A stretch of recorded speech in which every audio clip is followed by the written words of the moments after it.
that changed Rome forever. How did one of the most powerful armies in history vanish in just a few days? How did Rome's disciplined legions fall into a trap from which there was no escape?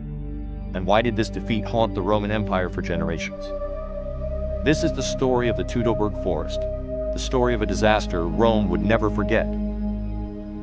In 9 AD, one of the most powerful empires in human history marched confidently into the forests of Germania. 3 Roman legions, thousands of soldiers, veteran officers, and an empire that believed it was unstoppable. Almost none of them would return. The man leading them was Varus, a trusted Roman commander. His guide was Arminius, a Germanic noble who had fought alongside Rome and earned its confidence. To the Romans, he was an ally.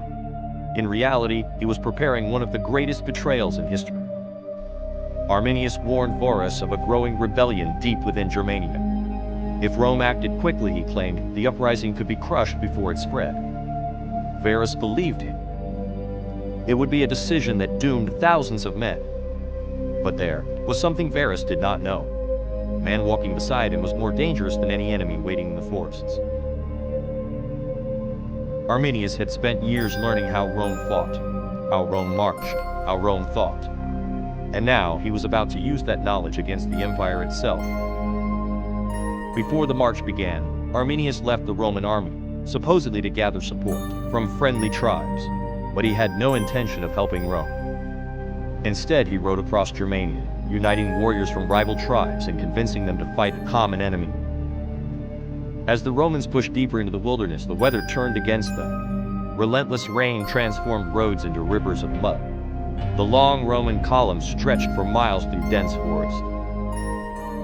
Movement became slow, communication became difficult, and danger lurked behind every tree. Then the attacks began. At first, they seemed insignificant. A few arrows from the shadows, javelins flying out of the darkness, brief assaults followed by sudden silence. The enemy was nowhere to be seen. Yet with every attack, the Romans grew weaker. Their formations began to break apart, their confidence started to fade. But the worst was still to come. Without warning, warriors emerged from the forest and charged into the Roman column. The attack split the army in two. Chaos erupted. Men who had marched together for years suddenly found themselves isolated and surrounded. The forest echoed with screams, clashing steel, and the sound of soldiers desperately trying to hold the line. When night finally arrived, the survivors built a camp and prayed the worst had passed. They were wrong. The next day, Arminius tightened the trap. More tribes joined his alliance. More warriors flooded into the forests. And as the Romans struggled forward, exhausted and battered, another storm of missiles descended upon them. This time, the attack came from every direction. The legions tried to form defensive positions. They failed. Cavalry crashed into infantry. Orders disappeared in the confusion. Panic spread through the ranks. Some soldiers attempted to escape through nearby swamps. Many drowned. Others were cut down before they could get far. The mighty Roman army was being destroyed piece by piece. Up until that moment, Varus may still have believed that some part of his army could survive. But now, the truth was impossible to ignore. The legions were shattered, the officers were dead, and Rome's pride was sinking into the mud of Germania.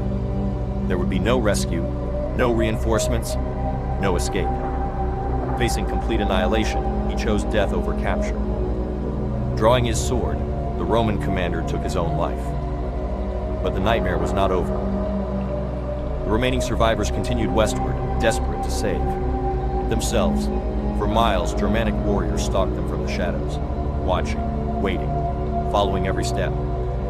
Then the Romans saw it, a barricade blocking the path ahead.